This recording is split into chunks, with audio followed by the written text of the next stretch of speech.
Welcome to steno with Paras. Dictation start होगी 5 second बाद।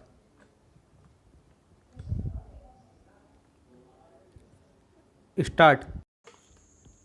महोदय, मैं दिल्ली के संबंध में भी कुछ कहना चाहता हूँ। अब दिल्ली चूँकि केंद्र शासित क्षेत्र है और दिल्ली को केंद्र शासित क्षेत्र माना गया है, तो स्वभावतः दिल्ली वालों को यह आशा थी कि केंद्र से शासित होने से यहाँ पर उन्नति होगी और यहाँ के लोगों को कुछ सुविधा मिलेगी, संतोष प्राप्त होगा। किंतु मैं यह देख रहा हूँ और लोगों में भी यह भावना बढ़ती जा रही है कि जब से यह केंद्र शासित क्षेत्र हुआ है, तब से शासन में निरंकुशता आने लगी है और लोगों की ओर ध्यान कम दिया जाने लगा है। इसलिए मैं यह कहना चाहता हूँ कि दिल्ली प्रशासन के पुनर्गठन के ऊपर पुनः जोर दिया जाना चाहिए और हो सके तो उसके लिए एक समिति बैठा दी जाए और उसके लिए सोचा जाए कि दिल्ली का प्रशासन किस तरह का होना चाहिए।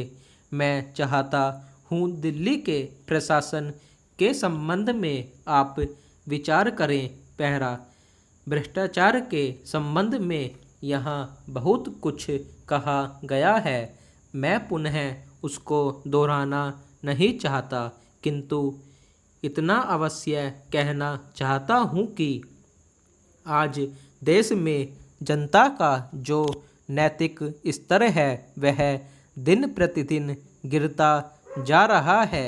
सरकार को यह सोचना चाहिए कि उनका वह नैतिक स्तर किस प्रकार उठाया जाए और किस तरह से लोगों की भावनाएं बदली जाएं, किस तरह से लोगों में अनुशासन रह सके, इसके लिए सोचना अत्यंत आवश्यक है।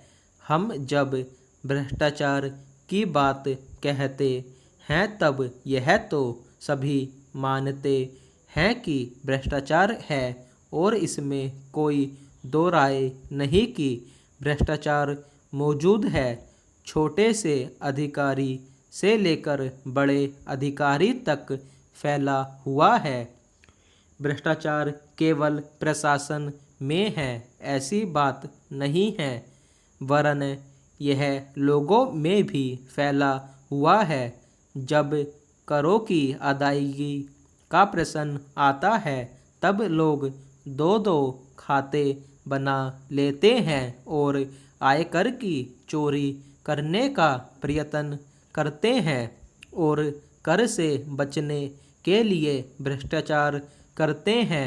जैसे बगैर दोनों हाथ के ताली नहीं बज सकती, ठीक वही बात भ्रष्टाचार के संबंध में लागू होती है। भ्रष्टाचार के निवारण के लिए जितना अधिकारियों का कर्तव्य है, उतना ही कर्तव्य जनता का है।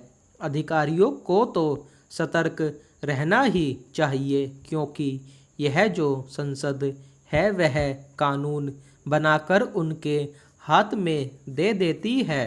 उसका कार्यान्वयन करने के लिए जनता और नौकरशाही को सहयोग से कार्य करना चाहिए।